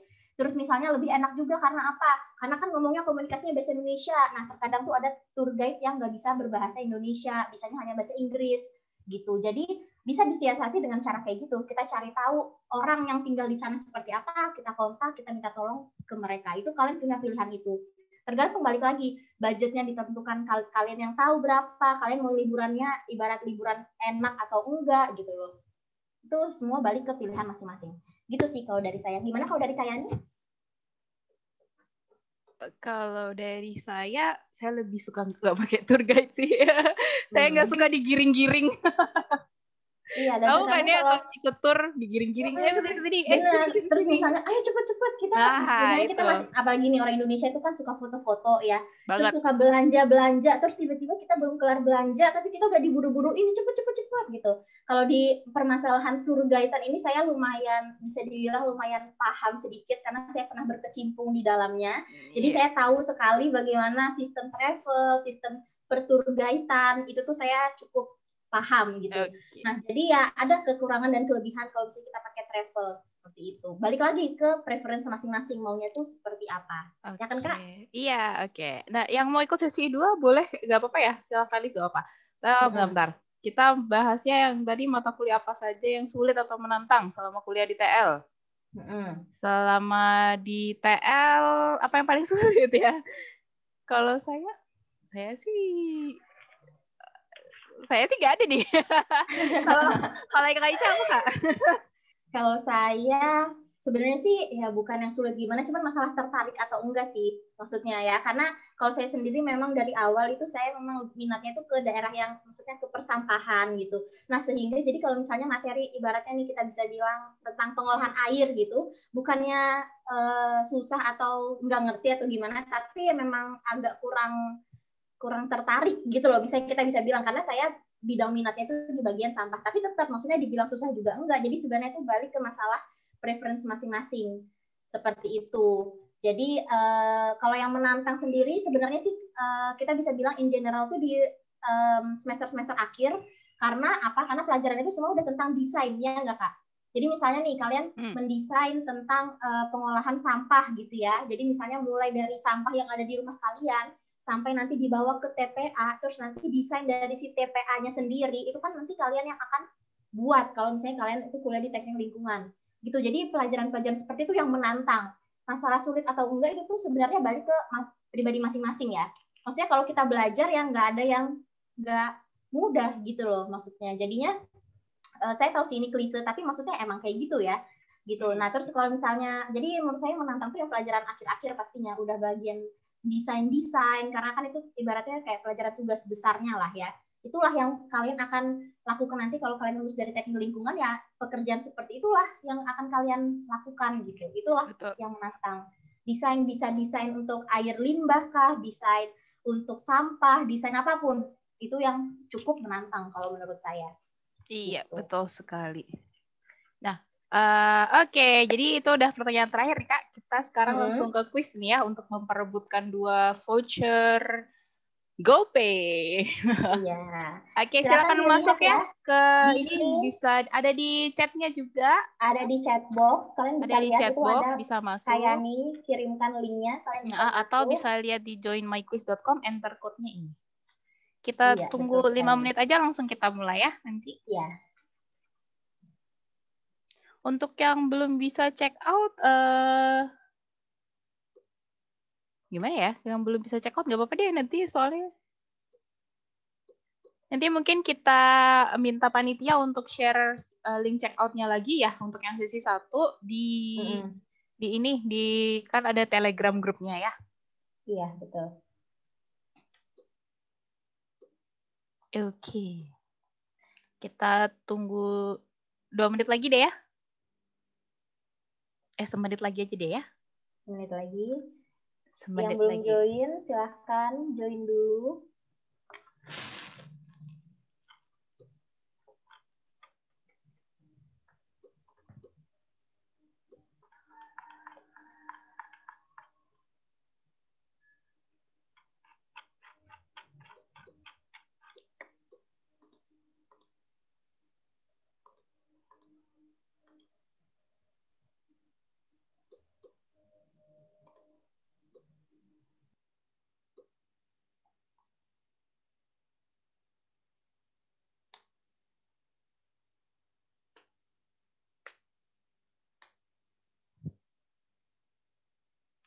Oke, ada yang mau masuk lagi?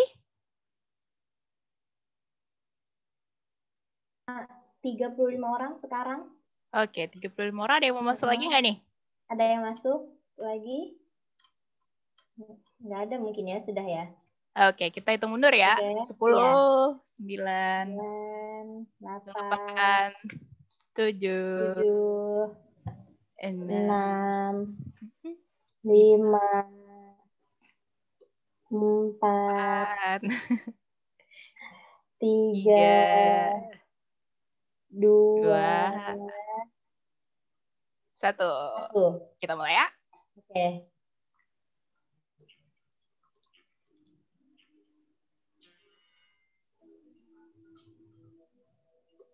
Ingat ada waktunya ya.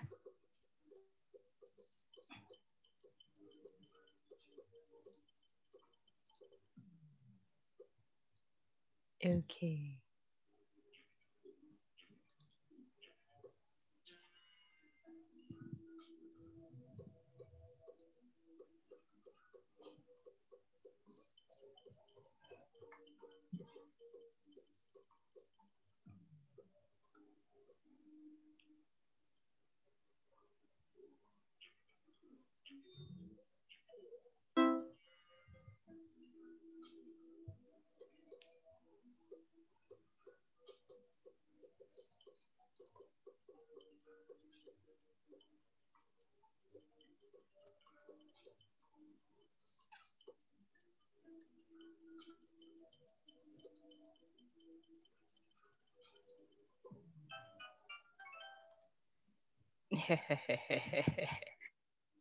Ada yang ketawa-ketawa.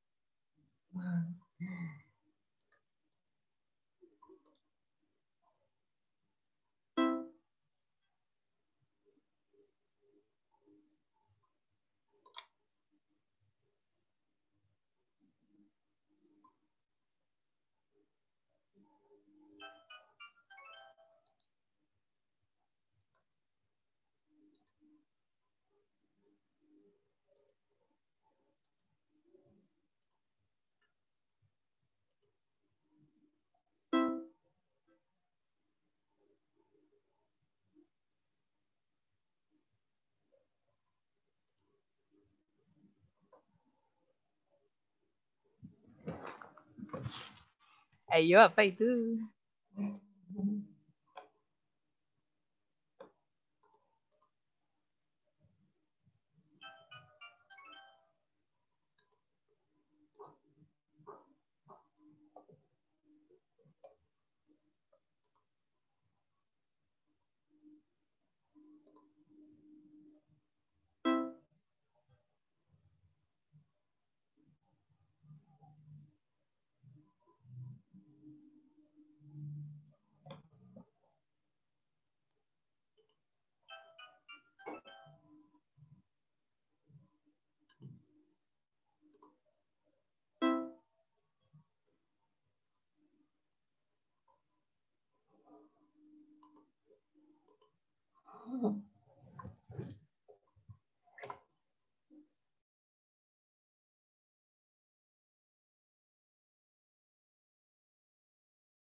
Oke, kita sudah sampai. Berarti kita lihat.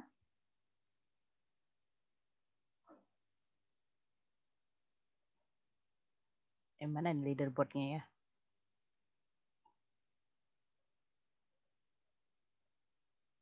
Oh, Fania memang mau masuk PL ini sepertinya ini. Ya.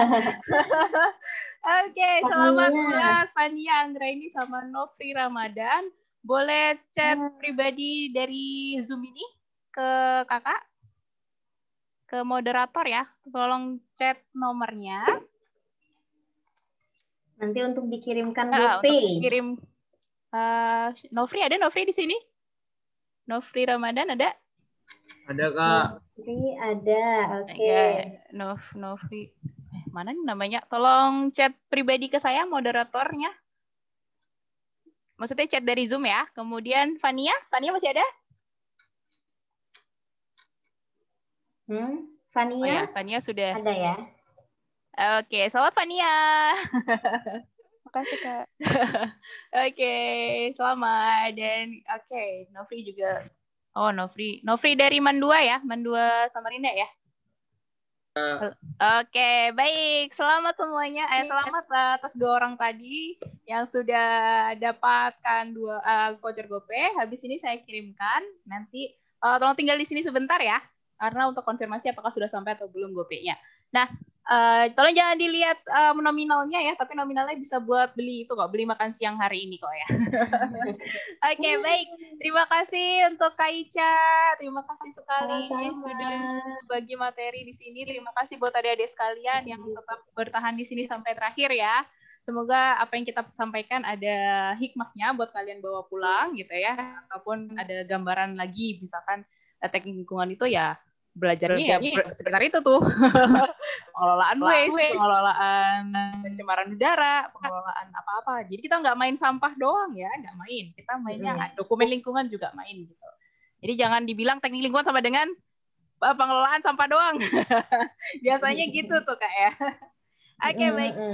Mungkin sampai untuk check out. Sebentar, kita lagi tanyakan untuk check out-nya, karena tadi kayaknya check out-nya udah ganti ke sesi 2, jadi saya tanyakan ke panitia dulu.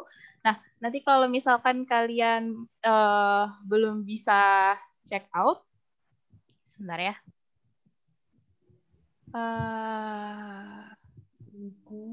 Oke, jadi nanti kalau ini ada grup Telegramnya ya, kalau nggak salah kalian. Ya. Ada di grup Telegram ya? Ya, nah nanti saya akan minta panitia untuk bagi link check out-nya lagi, untuk dibuka lagi sesi 1-nya, dan untuk bagi itu di Telegram. Begitu ya, Dede ya? Nggak apa-apa? Nanti jangan lupa yang ikut sesi 1 ini ke Telegram ya. Oke, baik. Oke, kita cukupkan dulu sampai di sini ya, Kak Ica.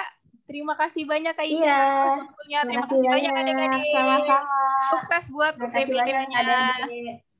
Sukses buat UTBK-nya. Semoga kita ketemu di TL. Nanti kita bisa bahas-bahas traveling lebih jauh ya. Iya. Oke, dadah. Terima kasih semuanya atas waktunya. Silakan bisa live ya. Iya. Oh iya Kak, udah pada keluar belum ya? Kita nggak foto bersama dulu nih Kak. Oh iya ya. Oh tapi dari tadi sudah di ini sih. Oh ya, kita foto bersama dulu ya. Kalau yang masih ada di sini, yang masih bisa open kamera, open cam. Open kamera. Iya. Oke. Kita masih tunggu. Oke. Iya. Silakan yang mau di open kameranya.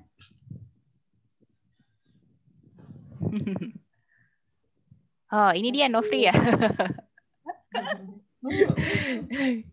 Nofri melaju di akhir-akhir.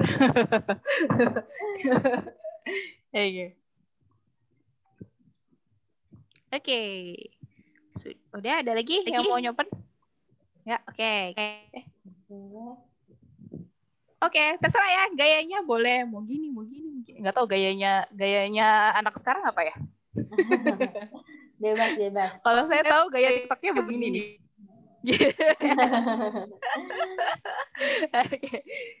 Oke, kalau gitu kita foto bersama ya. 1, oke, ya. 1, 2, 3. Kalau kita L aja nih. 1, 2, 3. Oke, ntar ya. Saya ada kedua. Ada halaman kedua sebentar. Oh ya, nanti foto kalian saya pajang di ini ya, IG-nya. Oh ada, udah. Oke, nanti jangan lupa lihat IG-nya TL. Mungkin ada foto kalian terpajang di situ. IG-nya Enviro_ITK ya. Oke, boleh. Nanti kalau misalkan kalian mau tahu Instagram kita, ada juga di situ. Boleh di-share nama kita ya. Kita juga merupakan followernya di situ gitu. Jadi kalau mau tanya-tanya lebih jauh, gitu, bisa dari situ. Oke deh kalau gitu, terima kasih semuanya. Terima kasih See you. semua atas waktunya.